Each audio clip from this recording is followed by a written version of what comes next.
Бизнес, хакимият һәм иҗтимагый оешмалар диалогы бүген Чаллыда беренче тапкыр социаль ярминкә үткәрелде. Анда 20-гә якын эшмәкәр катнашты. Иҗтимагый оешма вәкилләре исә аларга үз проектларын тәкъдим итте. Алар арасында аутист балалар белән эшләүче «Чудо-дети», наркотикларга каршы юнәлештәге Тимур Исламов фонды, «Солнце внутри» хәйрия проектлары.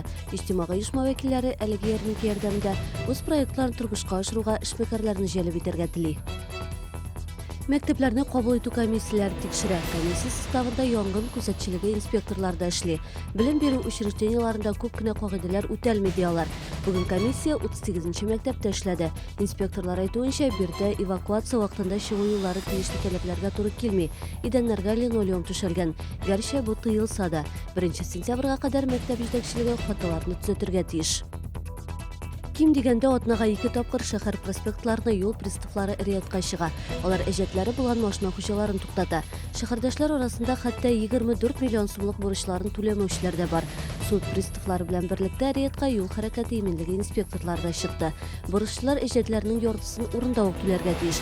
Әлеге кагыйдә үтәлмәсә, әҗәтленең милкенә арест салына. Бүген ГАЗ пистәсендәге Йол һәм мәдәният паркында өмә оештырылды. Территорияны җыештыруга Комсомол районындагы оешма предприятиеләр хезмәткәрләре, мәктәп укучылары, актив шәһәрдәшләр җәлеп ителде. Кыска гына вакыт эчендә капчык-капчык чүп-чар җыелды.